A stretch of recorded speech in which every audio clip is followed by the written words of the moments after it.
The Arabs entered Europe from the south. Abdul Rahman I, a survivor of a family of caliphs of the Arab Empire, reached Spain in the mid-700s. He became the first caliph of Al-Andalus, the Moorish part of Spain, which occupied most of the Iberian Peninsula. He also set up the Umayyad dynasty that ruled Al-Andalus for over 300 years. Al-Andalus means the land of the Vandals, from which comes the modern name Andalusia. Within 200 years, the Moors had turned Al-Andalus into a bastion of culture, commerce, and beauty. Irrigation systems imported from Syria and Arabia turned the dry plains into an agricultural paradise. Olives and wheat had always grown there, but the Arabs added pomegranates, oranges, lemons, aubergines, artichokes, cumin, coriander, bananas, almonds, palms, henna, woad, madder, saffron, sugarcane, cotton, figs, grapes, peaches, apricots, and rice. By the beginning of the 9th century, Moorish Spain was the gem of Europe with its capital city Cordova. With the establishment of Abdul Rahman III came the golden age of Al-Andalus. Cordova in southern Spain became the intellectual center of Europe.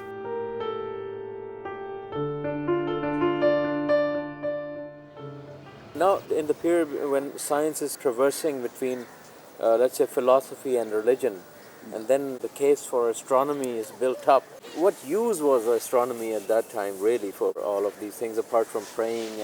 And then building up more upon that, I would like you to delve into the universities in Spain and when actual knowledge production and scientific production did take place. There are many things you raise in this question, many things. But let me try to break them down.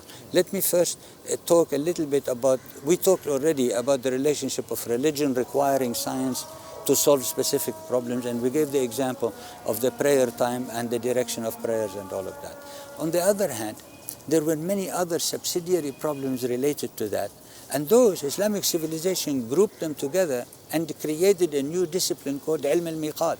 Ilm al-Miqat is a discipline that devotes itself to solving religious problems mathematically and astronomically. So we have a whole new thing. Similarly, religious law, Islamic religious law required the computation of inheritance that is a combination of algebraic problems and arithmetical problems. So as a result, combining both of them, Islamic civilization created a new discipline called Ilm al-Fara'id. And that discipline began to actually grow and have a momentum of its own. Who was paying? For people who specialized in Ilm al-Miqat, for people who specialized in, that's the religious establishment were paying for them, you see? While the astrologers were at court. They were paid by the caliph, they were paid by the sultan and so on. So you begin to see specialization of knowledge within the same society. Now, you asked about Spain. When it comes into Spain, what they encountered of the Islamic civilization was the early production of it. Mainly most books that were written in Islamic civilization after the 13th century were never translated into Spain. What they got are the earlier parts when Islamic science itself, and the Spaniards, by the way, Islamic science in Spain was also developing very similar kind of questions that were taking place in the eastern part of the Islamic domain. So what they translated, and we have evidence of the direct translations, was taking place at that time. The Islamic scholars of the Middle Ages are often credited with preserving the scientific writings of antiquity through the Dark Ages of Europe. Much of ancient science came back to Europe via Arabic translations, which were subsequently translated into Latin and other languages. Some key texts like Ptolemy's Planisphere, Galen's commentary on Hippocrates' treatise Airs, Waters, Places, and the final chapters of the 3rd century BC mathematician Apollonius' book on conic sections exist only thanks to the Arabic translations, since the original Greek manuscripts have all disappeared. The evidence here also points to the distinct possibility that Arabic manuscripts were being studied in Renaissance Italy during the time of Copernicus, which is evident from the intellectual environment in Italy during the Renaissance, and of course the role played by Arabic manuscripts during that period. The most important part that you want to ask about is what happens after the end of that transmission of Arabic science into Europe. By the end of the 13th century, almost all of the texts that we know that were directly translated, like Ibn al-Haytham, like the Khwarizmi algebra, like all of these things, were translated up before the 13th century. After that, most people think that the Renaissance time, they stopped translating. Right. The evidence that I show in this book, and I show also on articles that I published online and all of that, I show Arabic manuscripts, scientific manuscripts in European libraries with marginal annotations on them in Latin. And those marginal annotations simply indicate to me that there was a reader, a scientifically sophisticated reader who could understand the science in this text in order to comment on them. And then when I investigate who were those people taking the notes on the margins, they turned out to be scientists of the Renaissance, contemporary with the Copernicus.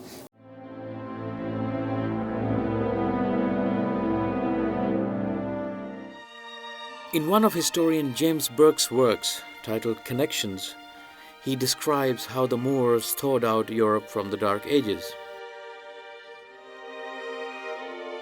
In Toledo, the Arabs had huge libraries containing the lost works of the Greeks and Romans alongside Arab philosophy and mathematics. When the Spanish libraries were opened, they revealed a store of classics and Arab works that staggered Christian Europeans.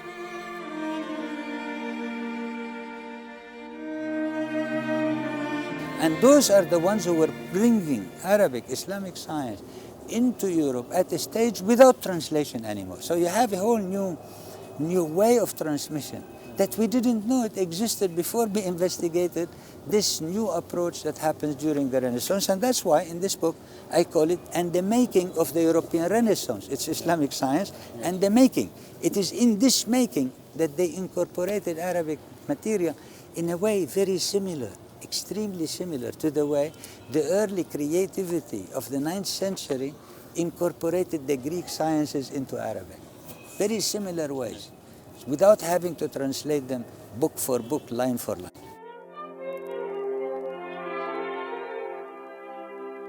Saliba further explains the so-called but remarkable phenomenon of the rise and fall of the Islamic scientific tradition by focusing on the scientific production of the time itself and the complex social, economic, and intellectual conditions that made it all possible.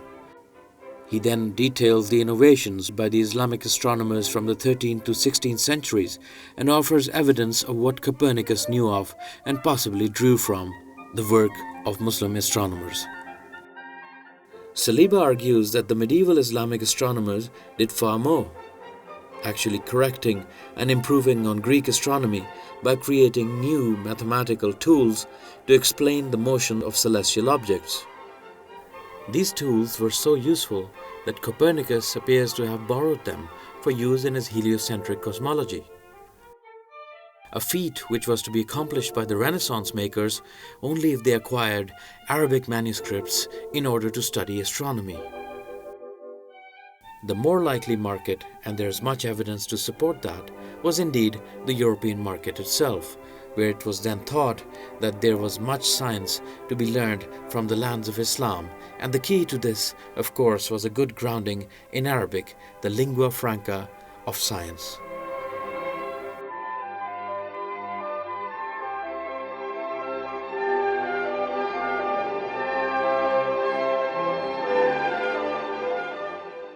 You mentioned Copernicus. Now, the roots of contact with Copernicus, it's remarkable that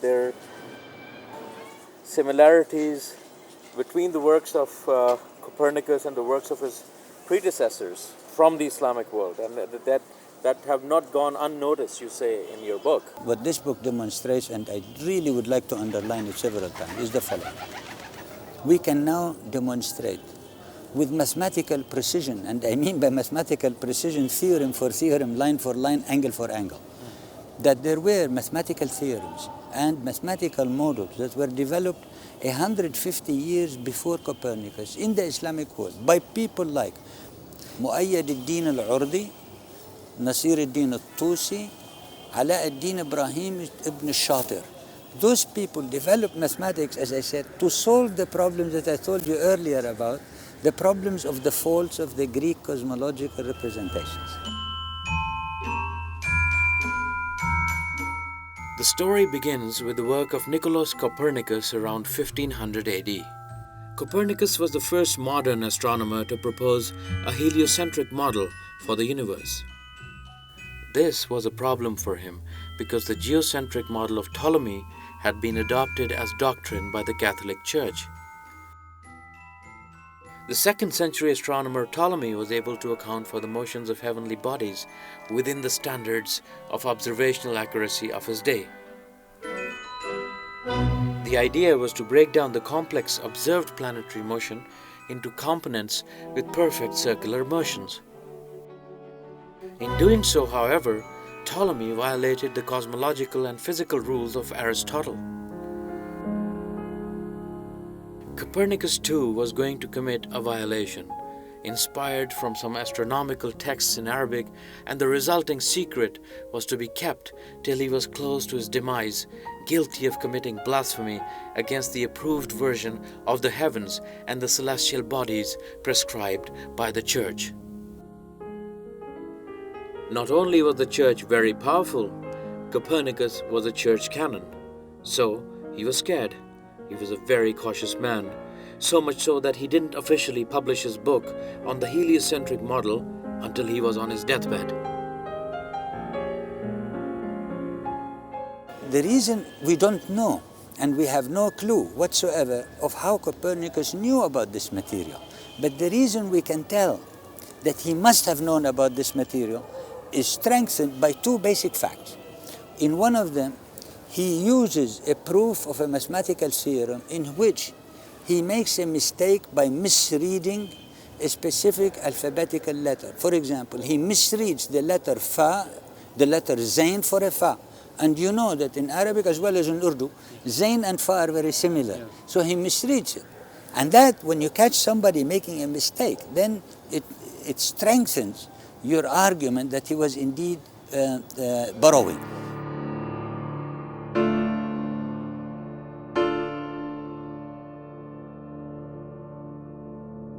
Scores of annotated Arabic manuscripts are now kept at the Vatican Library, together with thousands others as well in what is one of the most prestigious European collections of Oriental manuscripts. Another such manuscript is that of 13th century Persian astronomer Tusi, whose theorem, the Tusi couple, was available for Copernicus to consult alongside the latest in Arabic astronomy of the time. The 2 Tusi theorems that were incorporated by Copernicus to solve the problem of geocentricity with the Sun instead of the Earth as the center of the universe. The eccentric and epicycle meant that planetary motions were not exactly centered on the Earth or the center of the cosmos.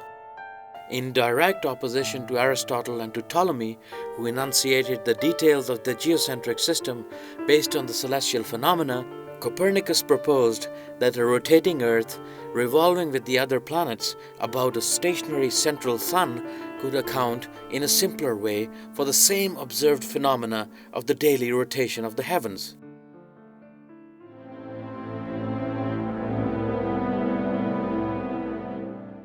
But furthermore, the most brilliant example is something that I didn't discover by myself, but it's Noel Sverdlov who did, and I quote him here directly, is that Copernicus also borrows a mathematical model that was constructed by Ibn Shatir to describe the movements of the planet Mercury.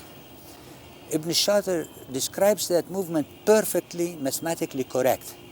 Copernicus takes the model, tries to explain it, and makes mistakes in the explanation, which means that he didn't understand the model that he was borrowing.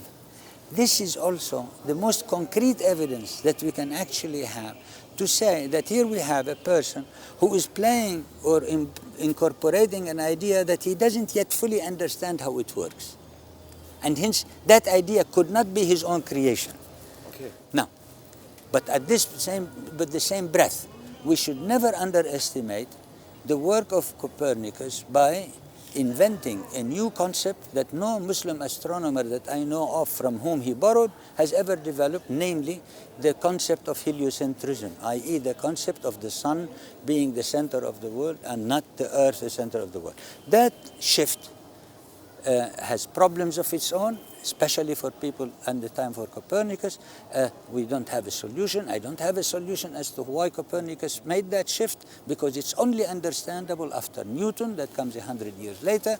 And as it stands right now, all we can say is that mathematically and technically speaking, Copernicus was relying heavily on the astronomical mathematical results that were developed in the Islamic civilization before. And this should be natural only in the following sense. Science works always like this. When people try to convince us that the Renaissance was an attempt to capture Greco-Latin antiquity, this may have been true, I say, in several places. It may have been true of the humanists, because reading Homer yesterday is as enjoyable as reading Homer tomorrow. But for the scientist, science gets obsolete very, very quickly. Yes. So why would somebody, a genius like Copernicus, go back to an ancient text when he knows that ancient Greek texts were already critiqued and were already corrected and were much better improved in the Islamic tradition? So it was natural for him to go to the Islamic tradition for the answers.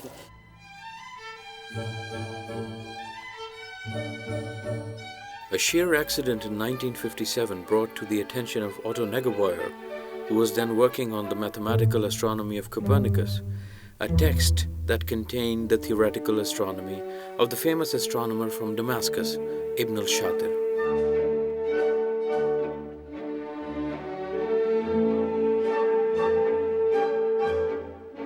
Despite the fact that Negebauer did not read Arabic, he realized that Ibn al-Shatir's model was identical to that of Copernicus.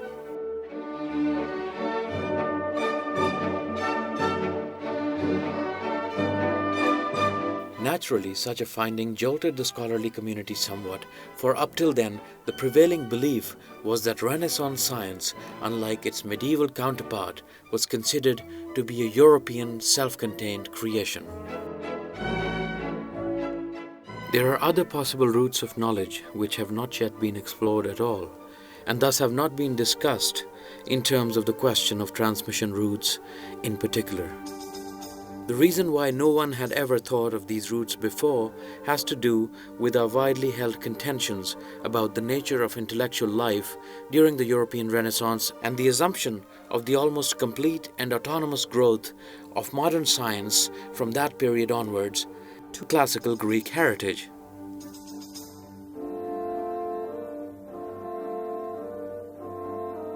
George Saliba, on the other hand, has demonstrated that the various collections of Arabic manuscripts still preserved in European libraries contain enough evidence to cast doubt on this autonomous nature of Renaissance science, at least as far as astronomy is concerned. And this effectively sheds light on a new chapter regarding the mobility of scientific ideas between the Islamic world and Renaissance Europe.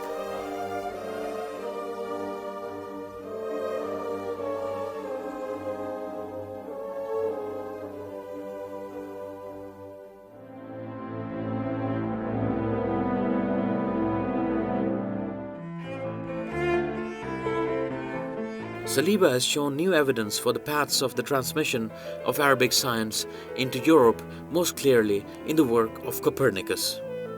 He also considers the so-called decline of Arabic science fallacious by demonstrating that well into the 15th and even 16th centuries there was no decline, but rather that Europe was left behind in the traditional sciences.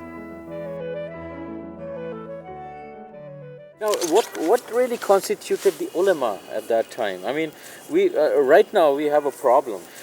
Whether it's philosophy, the arts, the literature, theology, their links and the way they share knowledge, and then you say that theological experts are ulama. Who were the ulama at that time? Well, that is a loose concept. I think even when we use it nowadays, when we use the term ulama, it's a very loose concept. And I don't think people can identify. Nobody walks around with a certification and says, I'm a alim. It is the community that calls somebody a alim. It is a way of translating, and that is also very subtle, and it permeates Islamic civilization all through. It is a way of translating people having confidence in your ability to read the religious text and to extract from religious text guidelines for your daily behavior, whether those guidelines are in juridical judgments or they are guidelines for your moral behavior and so on. The fact that you trust somebody to do that, that person becomes an authority for you. And as a result, there were several people who were very respectful, and people respected them specifically because they owned that authority.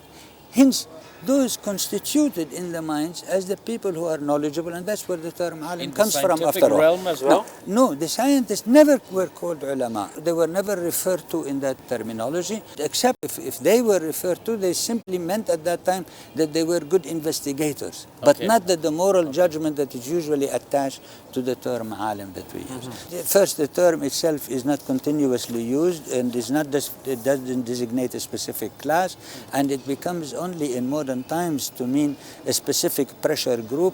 In historical times, it has a completely different meaning.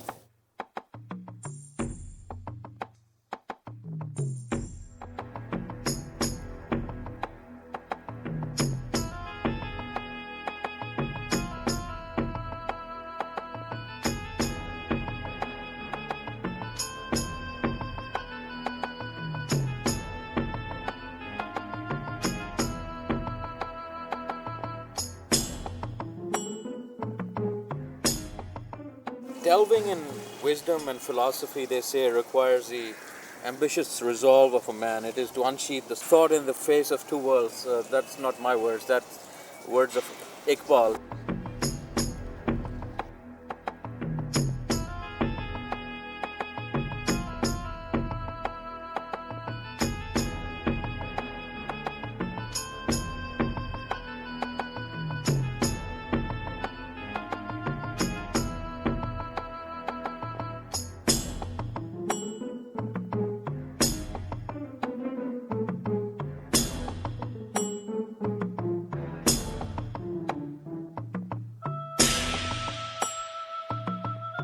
He asked the question whether the sciences can fully or partly explain life and consciousness in the religious and civilizational milieu.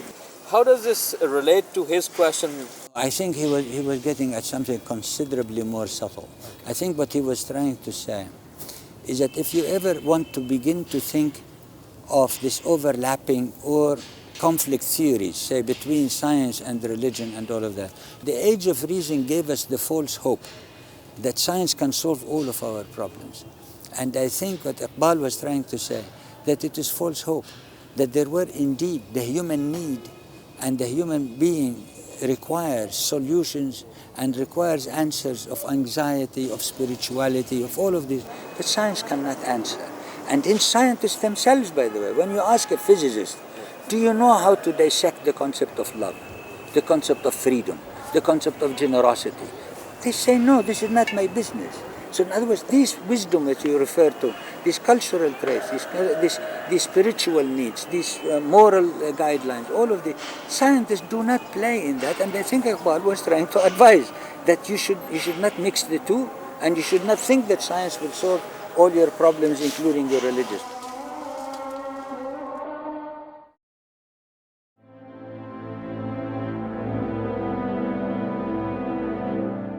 There's a book called Studies in Byzantine Astronomical Terminology in your bibliography. You mentioned about that. Yes. Now, what is the significance of these roots? And because there's an Arabic, the Al-Hayya, and the Byzantine. No, let me explain to that. Let me explain. I told you earlier that when we begin to find, by the 11th, the 12th century, we begin to find Byzantine scientists. Byzantiums, by the way, spoke Greek all the way till till the fall of Constantinople. They began to find that their own classical heritage is faulty because they were good scientists. So what they wanted to do, exactly what Copernicus does 200 years later, they went into the Islamic domain and began to get from the Islamic domain the latest science. And we have these documents, and these are the documents that Neugebauer actually studied, and that's what he called the Byzantine technical terminology, which turned out to be heavily borrowed from Arabic and Persian. And this is in later Greek. That's what the payback we talked about earlier. Yes. So now it is the same tradition, the developed scientific tradition, going back to Greek rather than coming from Greek. It also demonstrates that there was no need for texts to be fully translated from Arabic into Latin in the same fashion as it was done in the earlier Middle Ages, in order for Copernicus and his contemporaries to make use of the contents of those Arabic manuscripts. In fact, there were competent astronomers and scientists who were contemporaries of Copernicus, slightly earlier than him, or immediately following him, who could read the original Arabic sources and make their contents known to their students and colleagues, in the same environment where Copernicus was attempting to reformulate the mathematical foundations of Greek astronomy.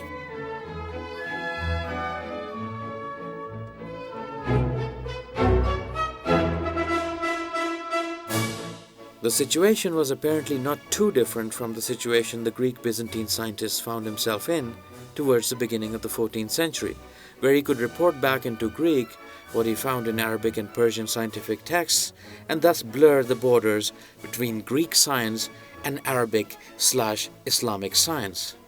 Or shouldn't late Greek/Byzantine science be called, within quotes, Greek science? That, in fact, seems to be the main flaw, spelling out the contradictory nature of the Renaissance concept in terms of the incorporation of knowledge into its own European sphere of influence.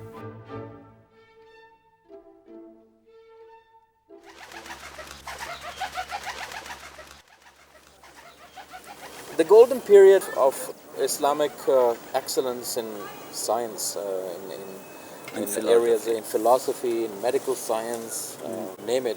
This is a time that's looked up by Muslims with great awe, but we are not conversant with that time and the events and the developments that took place in those times, which were taken up in a very positive fashion by the Renaissance makers. And the transition from the medieval to the Renaissance, it becomes an automatic part of it. The way you mentioned in Islam, it's very positive to take up things, correct them, and then theory, the basic tenets of making theory, of hypothesis.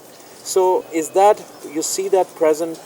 I use the term, actually I used it in an earlier book before this one, a book that was published by NYU, which I called A History of Arabic Astronomy, and then subtitle, Planetary Theories During the Golden Age of Islam. And the reason I use that terminology is that because I could demonstrate that the best astronomical production, both theoretical production, was developed after the 12th century, after Ghazali, so to speak.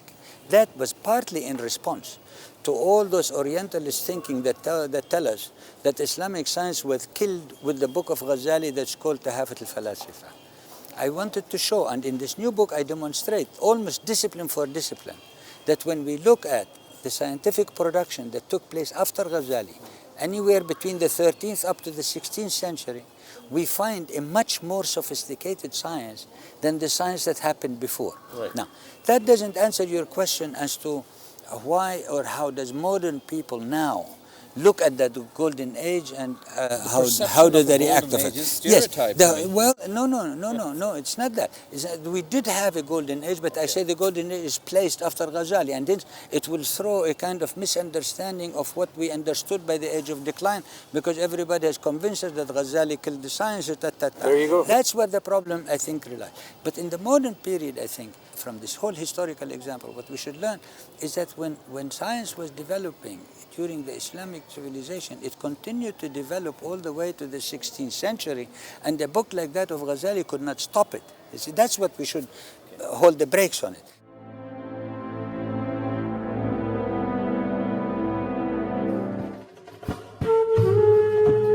10th century Cordoba was a second Baghdad, a sophisticated city where Jews, Muslims and Christians lived in harmony and Arabic was the dominant language.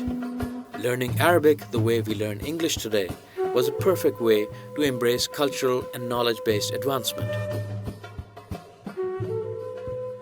As a result, the intermingling of Arabs and Muslims with people from all over now transferred Spain into a melting pot of cultural diversity. And this too was highly responsible in the promotion of knowledge. In the middle of the 10th century, a young Moroccan Jewish poet named Donash ben Labrat arrived in the Andalusian city of Cordoba, then ruled by Abdurrahman III.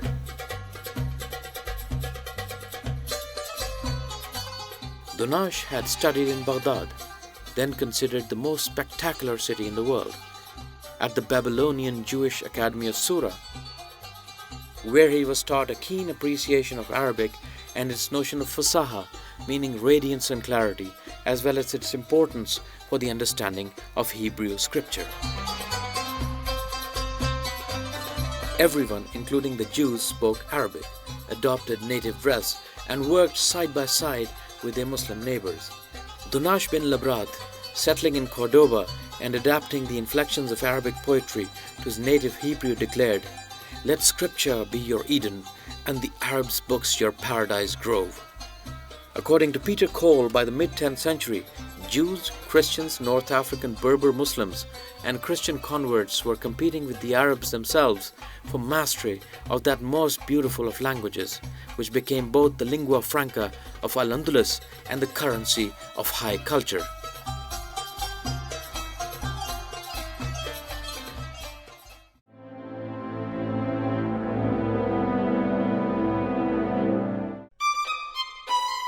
And then this period of intellectual and economic prosperity began to decline. Shifting away from the rule of law, there began to be internal rifts in the Arab power structure. The Moorish harmony began to break up into warring factions. Finally, the caliphs were eliminated and Cordoba fell to other Arab forces. The great library in Cordoba was destroyed.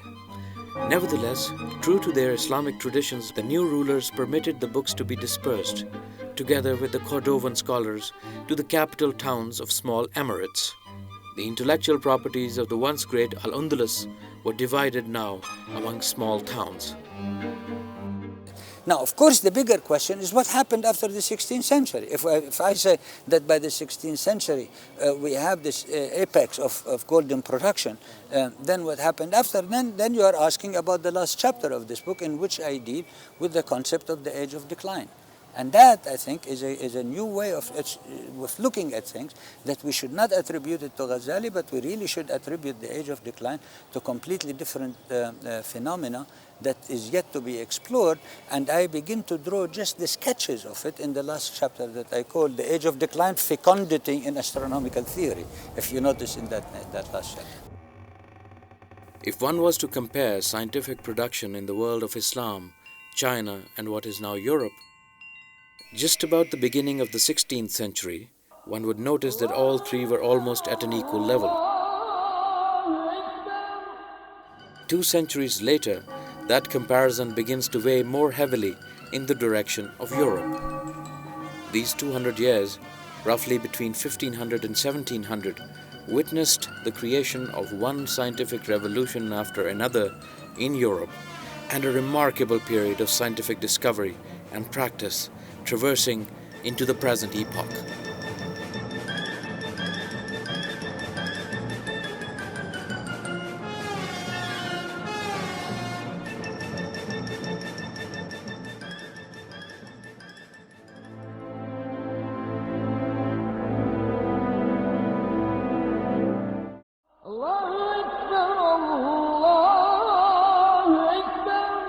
The construction of the Masjid al-Qurtuba was started in 784 AD by the Emir of Cordoba, Abdurrahman I.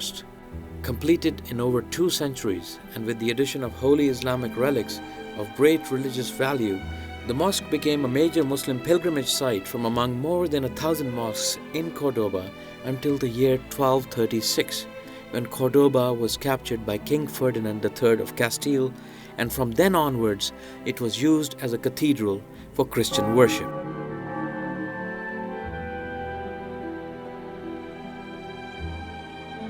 In 1931, Dr. Allama Iqbal was the first Muslim to pray in the Mesquita since it was close to Islam.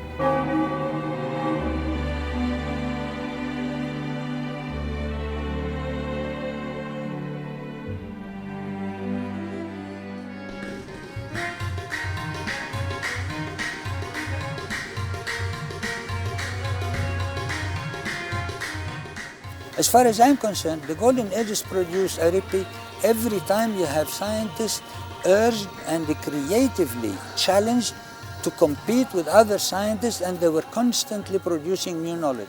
That happened efficiently, and we can demonstrate it happened throughout this period from the 9th to the 16th century. So I don't buy a specific period and say this is a Golden Age and the rest is darkness. It doesn't work. Of course, there is a darkness, there is a problem, there is a question on the decline that will happen after the 16th century, but if you want, we can go into that. I'm willing to discuss it.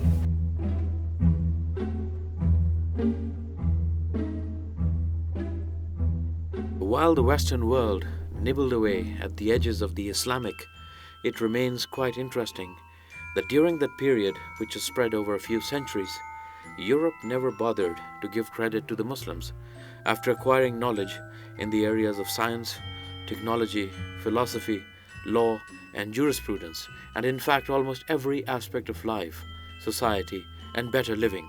And this included textiles, calligraphy, gardening, architecture, city planning, and cuisine. The so-called legitimate acquiring of Islamic manuscripts was streamlined later in the 1600s by the Bodleian Library at the University of Oxford, and by the 18th century it came to possess 1,500 of them. Suddenly, some of these surviving manuscripts of such diverse knowledge saw the light of day, and the world was stunned by the wonder that the Islamic world of knowledge was all about.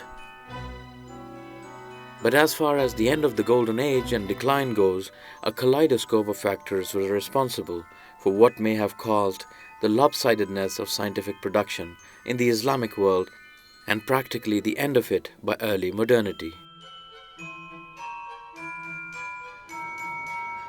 The way we look at the Golden Age and then the period of decline, there is a distinction made between science and Islamic science, if it's examined from the point of view of modern science, let's say. Yeah. Let's assume, with respect to their development, the development of modern science. Yeah. Would you agree or disagree with such an evolutionistic conception of Islamic scientific history? In the present globalized, westernized contextualization of things, is it valid to study or see Islamic sciences from the Islamic point of view? If the term Islamic science is to be used in the search of the production for the purposes of Islamic civilization only, and not for the purposes of scientific production globally, then I think it's a mistaken assumption. I think science works across borders, across religions, across cultures. People always seek a solution, wherever it is, in whatever language it is, they actually seek it. But in this regard, the relationship of Islamic science to modern science, it is a much more complex story. If we can explain, and I think I have explained in this, how the intrusion of mathematical ideas, astronomical ideas, contributed into the formation of what we call modern science. If we define modern science, the phenomena that rose in Europe in the 16th and 17th century, then I think we can justifiably speak in that language. But I don't think anybody would be justifiable to speak in the language that any Islamic science, say for example, contributed to the production of nuclear theory or any of this nature. To understand this, one needs to know the nature of scientific production itself. The time between the years 1500 and 1700 have a lot to teach us about the nature of modern science, and importantly, its relationship to the cycle of capital investment and to the fluctuating political and economic conditions of that age. It is the understanding of these conditions that allows Saliba to skillfully seek the meaning of the age of decline in the Islamic world that has noticeably set in from the 16th century without pinning down that decline to a particular cause, a particular event, train of thought, or for that matter, faith.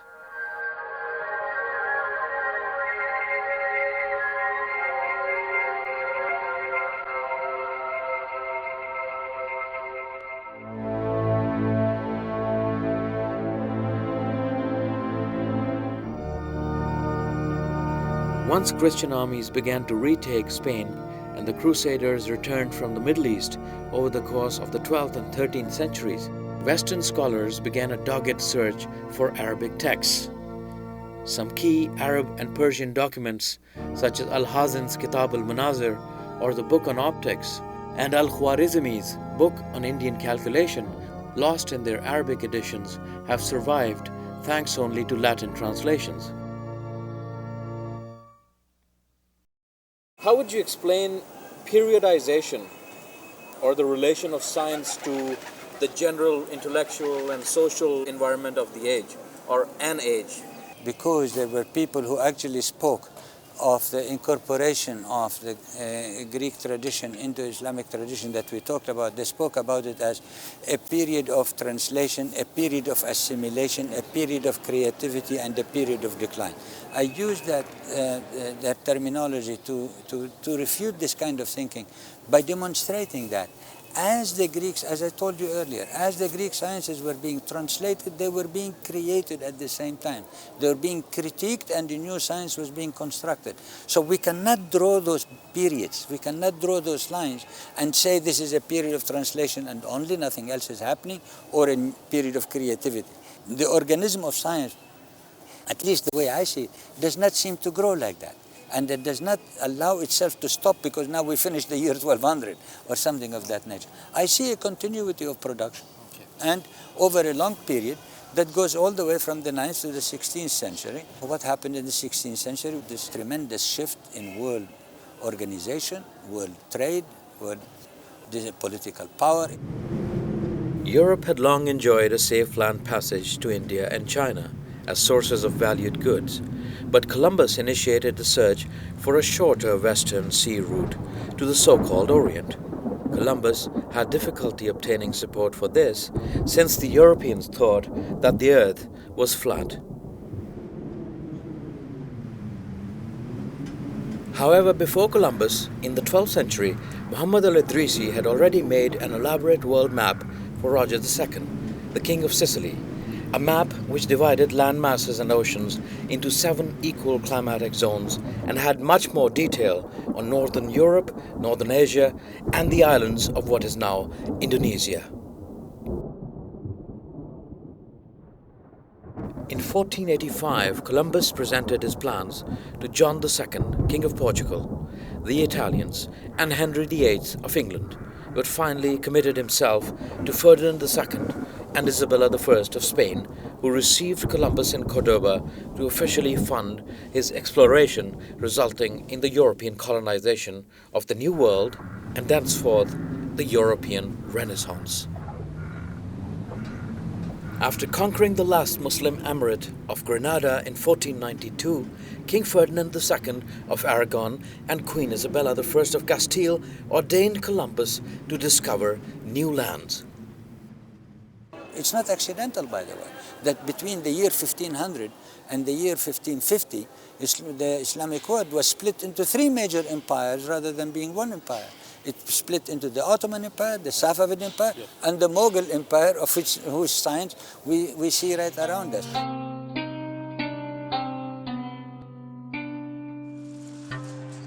By the middle of the 16th century, for the first time, a large-scale split of political power within the Islamic world had taken place.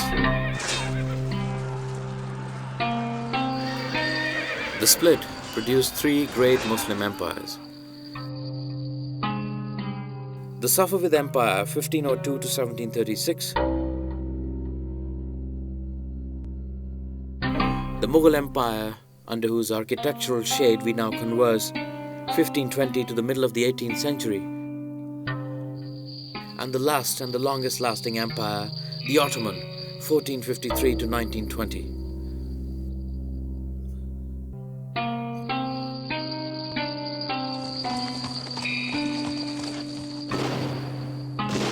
So with the exception of the Ottoman or the Osmania, all these Muslim empires passed away around the middle of the 18th century.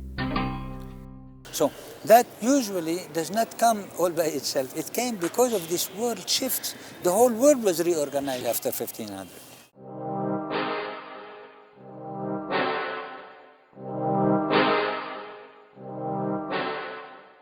The discovery of the so-called New World meant that a socio-economic and political global shift had taken place.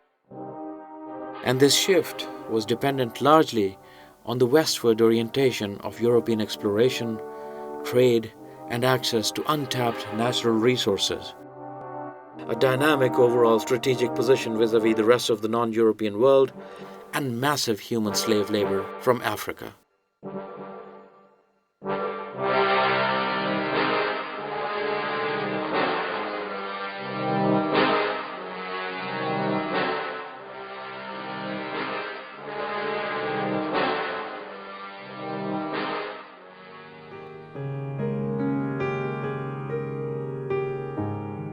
In the next and final part of the series, we will observe the reasons behind the decline of the Islamic scientific tradition and the rapid advancement of the European Renaissance.